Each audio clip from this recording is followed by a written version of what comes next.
off, that would seem to that should ruin the hadass.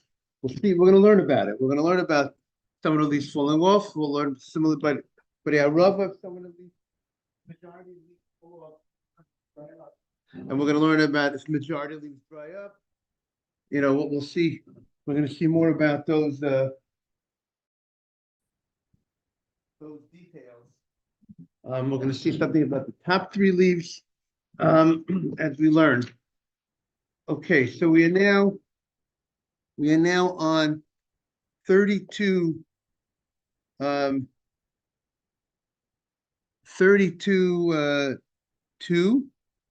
Lamed Beis. So in the odd scroll, what is it? 32b. 32b. I think 3. 32. Right, the bottom of the page. 32b3. Tana. No, Tana Rabbanan. Tana Rabbanan on the right side. Tana Rabbanan. Right, it's 32b3. Tana Rabbanan on the right side. So the Gemara said, now it's identifying the hadass. We said yesterday that hadass cannot be something that's prickly. The hadass of the Torah, when the Torah says, "Good morning, Jaime."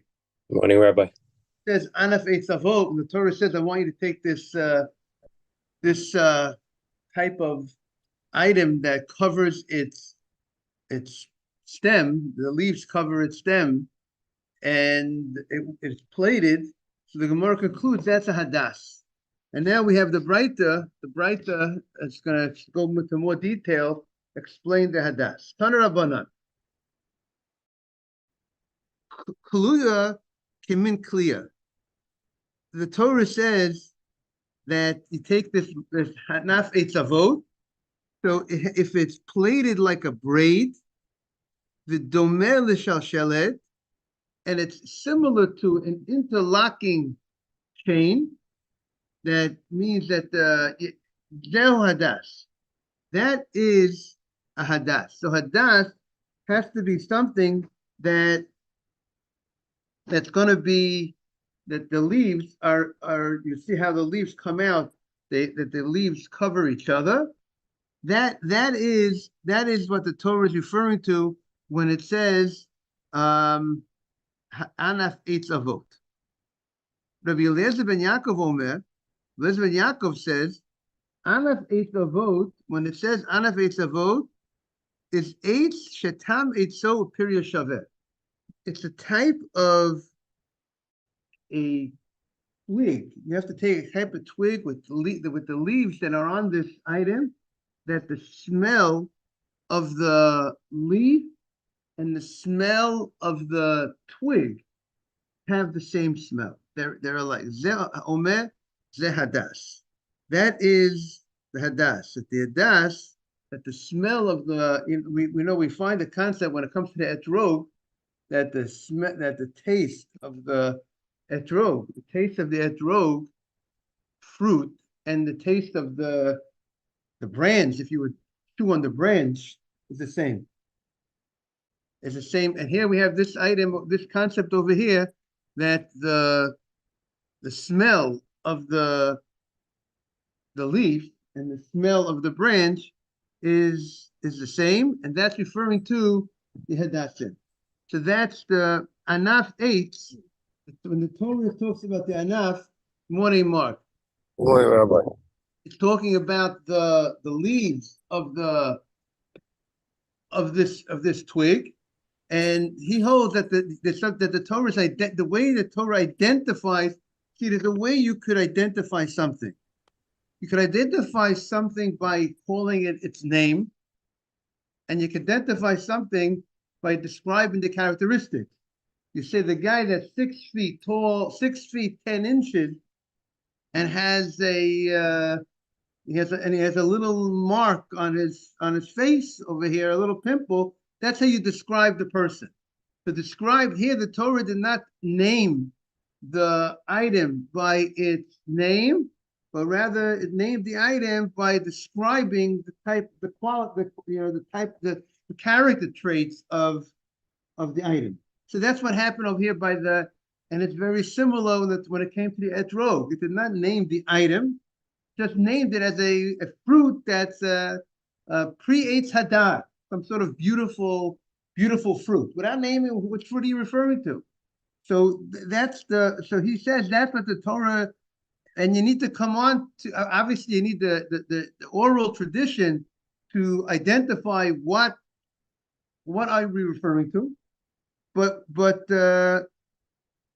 you can also see from the pasuk itself, you could maybe figure it out by which item. It sounds like this is the unique item that the branch, good morning, that the stem and the leaf have the same smell. Something, if you just smell the stem and take off all the leaves from the stem, you'll smell it. That will be the smell of have the same smell as the leaf itself.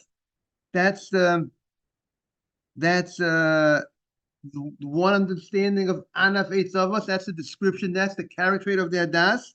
And the other opinion is that the leaves of every row of the Anaf Eitz Avos means every row of the leaves, that the leaves are the way the leaves they're riding on each other, that each leaf goes ahead and how, as we see the leaves of the Hadassim, that they overlap each other, the leaves, and instead of they don't, it's not independent leaves on this side and leaves on that side. It's leaves that come some sort of some sort of plated fashion, and that is the way the Torah is describing the Hadassim, as they say over here, that it's plaited like a braid and similar to an interlocking chain. And that is the way the Torah is describing the Hadas. So now the Gemara says, Tana, Anaf Eitz Avot. If it's Eitz Avot, if the leaves are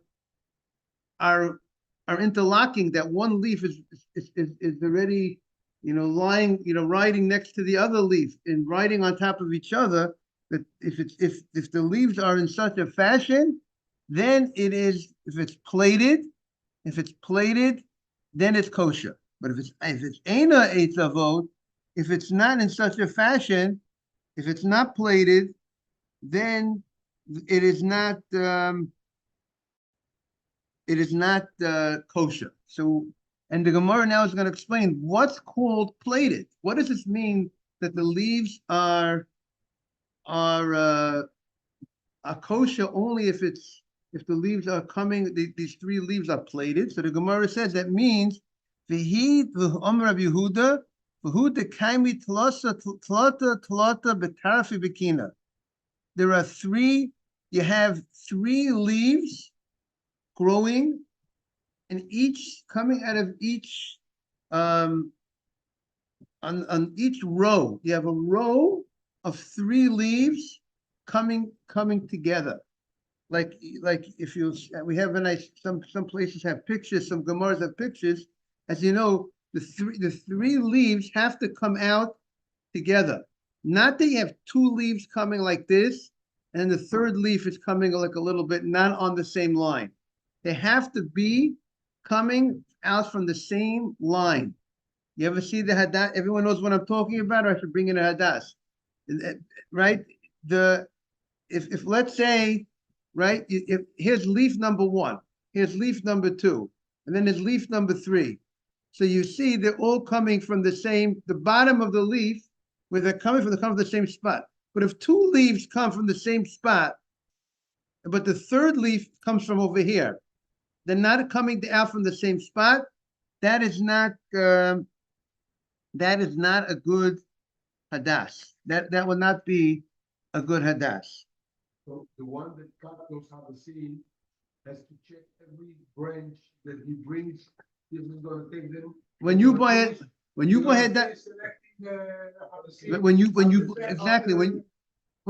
Hadassim, Simon, you got to you do the check. You look at it. Take a look. Look at number 38 on the bottom. They have the nice. But picture. isn't it indicative of the plant that it grows that way? Usually, but sometimes the plant is off. Or sometimes it might be there's a different plant that's not this. Maybe it's a different plant. Usually, you're correct, Mark, to address Simon's issue. Marcus pointing out. Usually, that's the plant. That's how it grows. So you won't have a problem. But there are certain types of these plants that are not, and therefore they're not the right plant. But if you look at at page 32B4, if you turn to page 32B4. Look at the picture on the bottom. Jaime, you got the picture on the bottom, 32B4? So you see the plated one, you see they're all coming out in the same line. The three leaves, the picture is not perfectly clear. It would actually be a different plant, wouldn't it?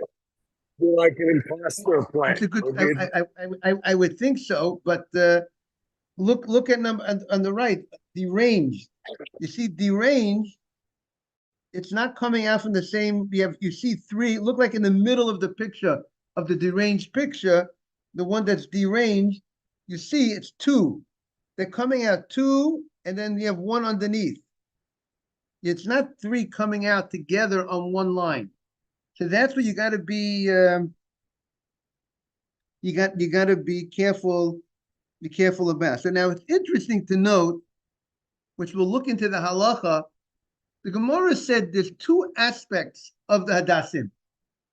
It says it has to be three coming out simultaneous, three on the same line. And also it said before it has to cover, it's supposed to cover the stem. But yet, when it comes to whether it's valid or invalid over here, in this Braita only mentions if it's missing this three, this is plated. If it's not plated, three by three, 2 and 1, 2 and is no good. But it didn't mention here in this Braita that if it's not covering the stem, that it's invalid. See, this Braita is very specific. That says that emphasizes the three being plated. But the other aspect of covering that the three coming out three and actually covering the whole stem, that you don't see the twig at all, is not mentioned. It's that it's covered, that covering, that these three are covering throughout the branch. See, if you look at the picture, the plated one is covering the branch. You don't see the branch in that picture. In the deranged one, you see the branch, you see the stem, correct? The stem. Now, what would we say? What happens if you have three coming? Three, so it's plated. The leaves are interlocking each other, but they don't cover the whole branch. Would we say that it will be invalid? I mean, from the Gemara earlier, it sounded like you have to have those. Those are the two characteristics. It has to cover the branch. But this Braita over here did not emphasize the covering of the branch. So therefore, there are those that will say, even if once we identify what's called a hadas, that if it's three by three, then even if it's not going to cover the branch, it would be a kosher hadas. But others will say, let's see.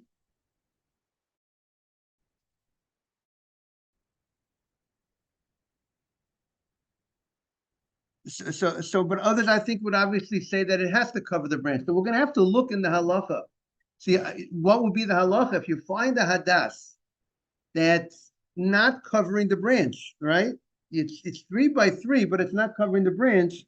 Would that be? Would you able to use that hadas or not?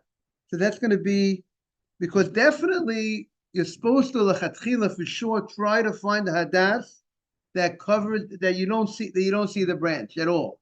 That you just see you only see leaves. You don't see the branch. But we'll overlap, right? Now the better hadassim, when you buy the better hadassim, they definitely they're more expensive hadassim. I think they call them svat hadassim. From svat, those hadassim definitely, what I recall, will cover the branch very well. We'll have to look, as we learn the Gemara, we're going to look more into this halacha of and look at maybe different hadassim. Good morning, Mark, regarding covering the branch.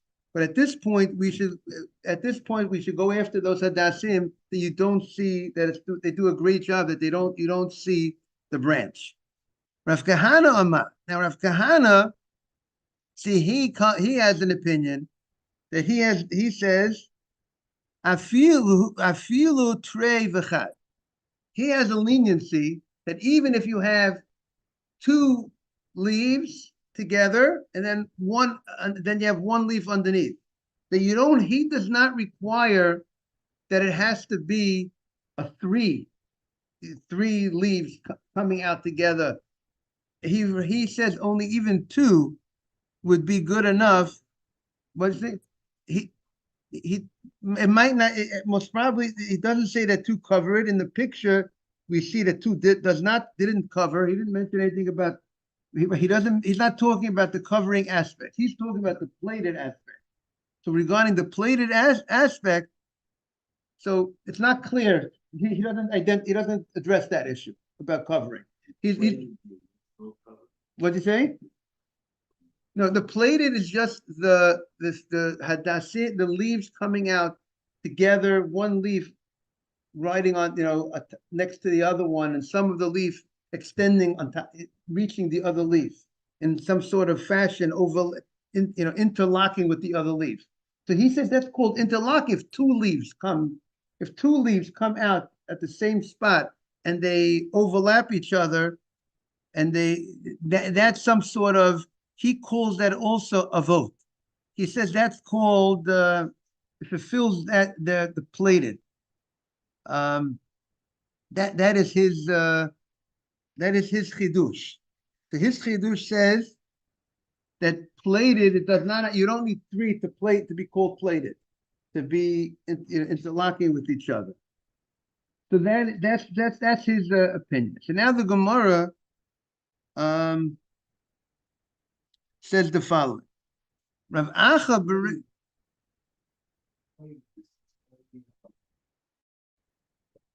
or some sort of design, but it seems that the plated is on its own row. The row that comes, the leaf that comes out together on they're plated, because you can have something plated, the Gemara says, but doesn't cover the whole branch itself. You could have plated rows that are plated, and there's spaces in between the rows. But that would be a different problem because you didn't cover the branch. There's two different independent things: covering the branch and the design of the hadassim. We're calling plated, and they're calling it plated, and they're calling it like braided. The three leaves, right? Right, and those three leaves, right? Those three leaves have to be. We said there's two conditions: to be plated and covering the stem. What's the significance of covering the branch? But one more second. But he said, and one says having two leaves coming together. One opinion said, and then one leaf underneath. That's also called plated. There's an opinion that says that way. What did you say? Okay, so it doesn't. The Gemara doesn't. It doesn't say what the reason for that is, but that's a good question to think about. Why would the Torah want? Why is this? This is identifying the species. This is only about the Gemara. You want to identify what species the Torah says you need to have. So one opinion the Gemara says the species is identified by the fact that it covers the stem. Now, why would the Torah want to cover the stem? That's something you could think about. Why that particular, just like why an etrog, why hadassim, what they represent. So they represent different things. So that you could think about why Torah wants specifically this type of unique item covering the stem. So the Gemara says.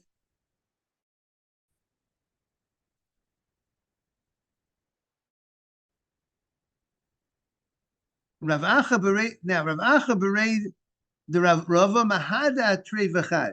He went ahead once he heard that you could even have two leaves coming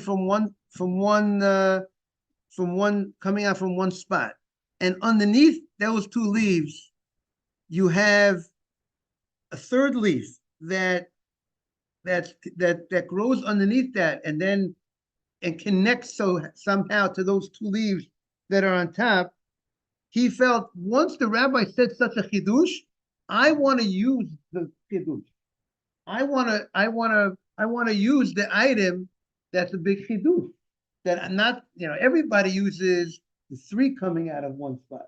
But now that the rabbi said that I could even use two with one coming underneath it, and that's also called plated, that's also called interlock.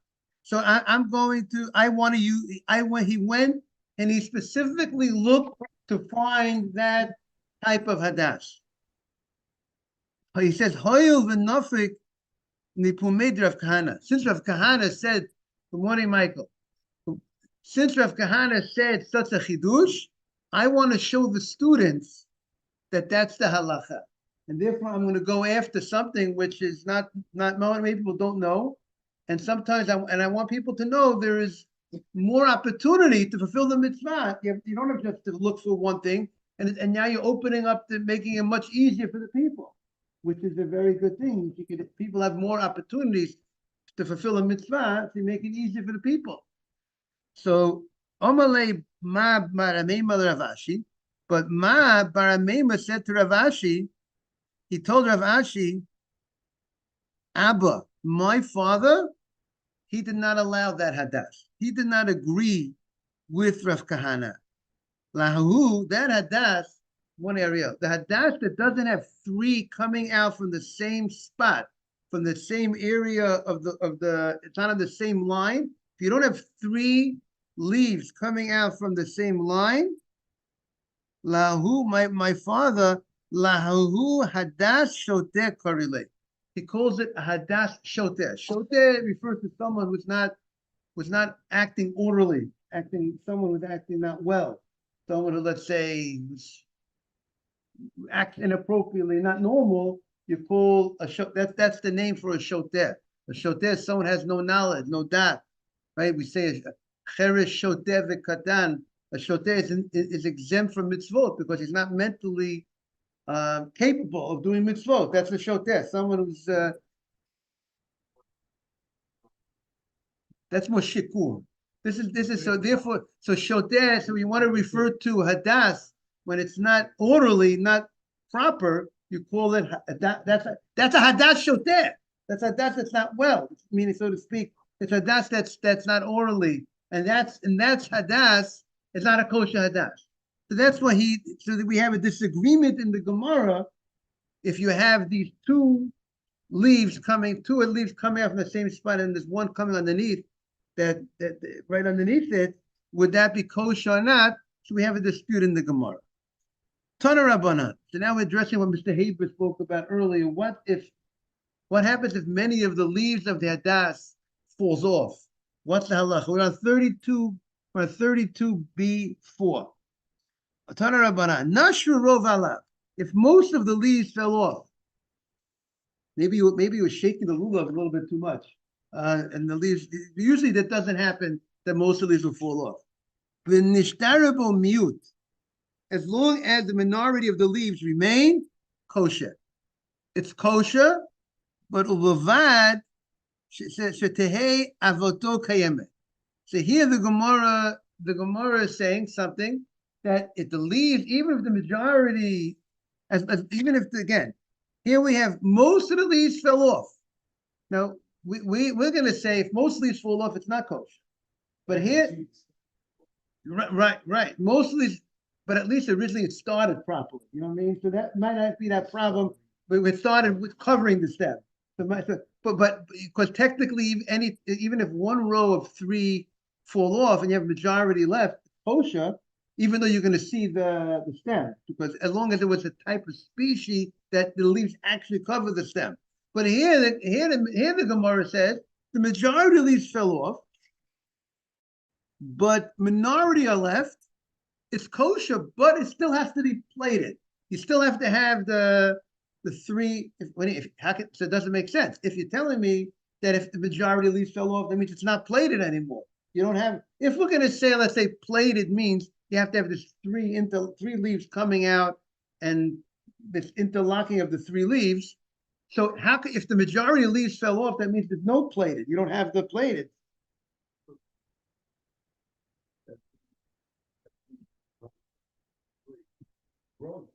Right.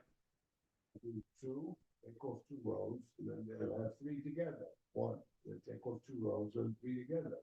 Still has the 3 going up. But if you're telling me minority is left, but if you tell me that they have to be plated, now it sounds like how much has to be plated? If you're telling me minority are left, but as long as the platedness remains intact. If the majority of the leaves fell off, if let's say if two they don't, they're pretty, Rambam's leaves fell, right. Okay, but you know what? It depends how it's starting to dry a little bit. That's where you get into this issue. When it's not really, didn't reach the level that it's really dry, that it's invalid, but it's before that step, that's where it can start losing some, when it loses its strength, and it starts falling off. So here the Gemara is saying, look how the Gemara is going to ask the question. Hagufa kasha. The statement itself is questionable. Amrit, you told me the platedness that the 3 have to be together, have to be intact. If you're telling me that it has to be that the 3 are intact, which the Gemara's understanding, that means it's intact either throughout the hadas or majority of the hadas is plated. Yeah, but I'm saying, but if you're telling me that the platedness has to be intact, sounds like at least that at least in the majority of it has. You're saying as long as one line, as long as one line. And then take 2 out of it, and then above it it's still plated. It's still plated. Certain parts of it are plated, but not. But the Gemara's understanding by telling me that it should be plated sounds like that we didn't lose that aspect. Meaning in the overall hadas. That's what the Gemara seems to be understanding. Kivan did not to tray, since 2 have fallen out. So and avot hechem mishkachala. How could you say that it's called interlocking and the leaves are like covering each other if two of every 3? Right. That's what, let's say. So the Gemara is understanding, right? So the Gemara says if the majority, so the Gemara is translating literally, the majority of the leaves fell off. So the Gemara is learning majority of each row. That's a different translation. So the majority of so if the majority of each row of the leaves fell off, which indicates it's a blanket statement. It's a very vague statement. The majority of the leaves fell off, which you could interpret it mean 2, right? The majority of each row, right? That's Mark was saying. Maybe majority of each row fell off. That's why Rashi. See, look at the Rashi. That's why Rashi, the last Rashi on the page, to address to tell us this. That's what the Gemara understands.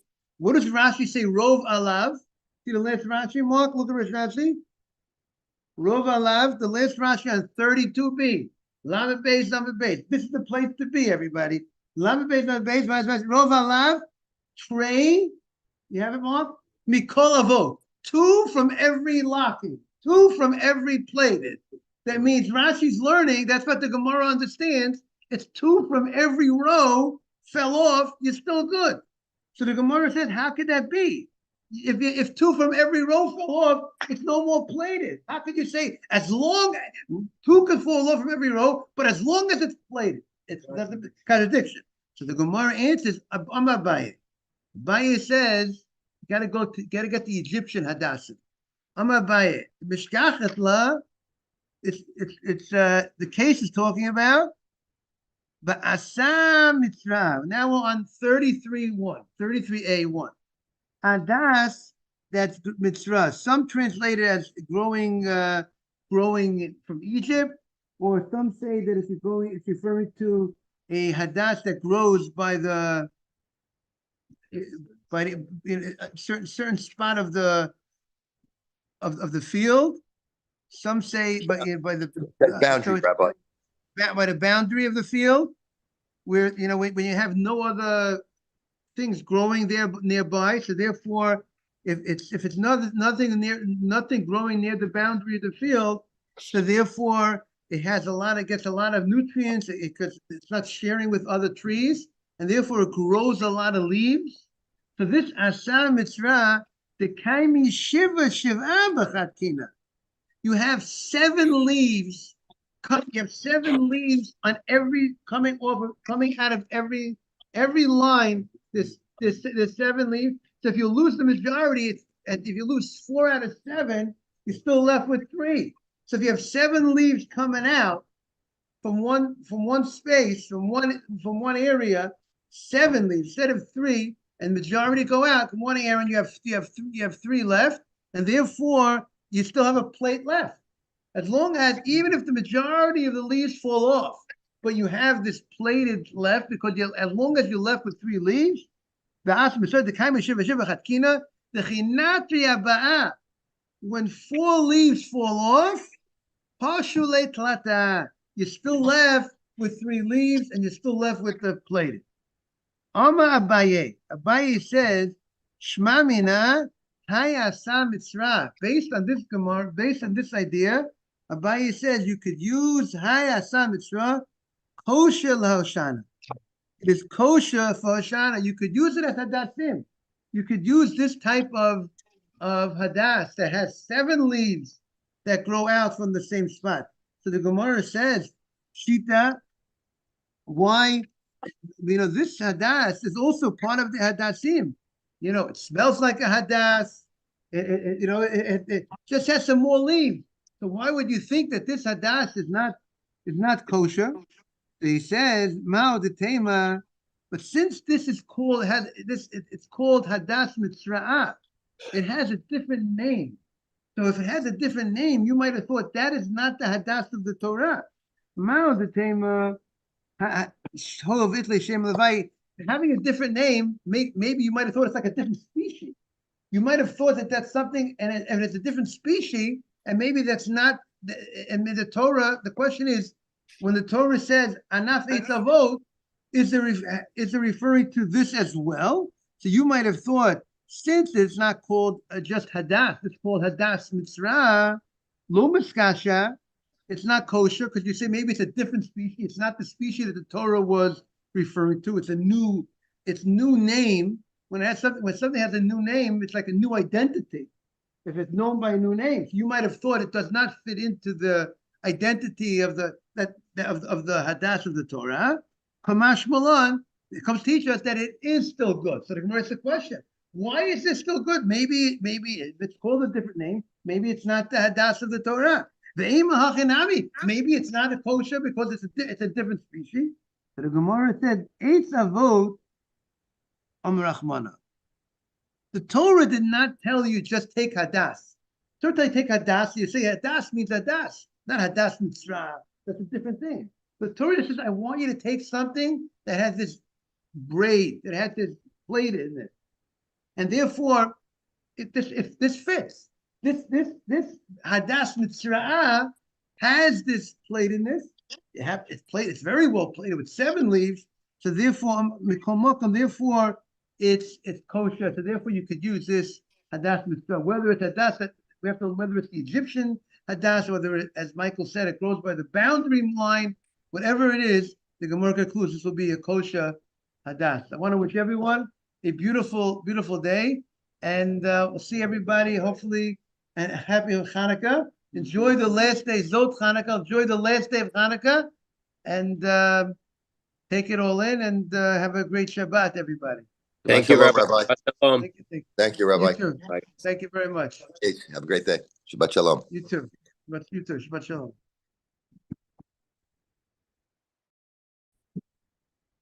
You too, how are you? Good to have you. Aaron, welcome back.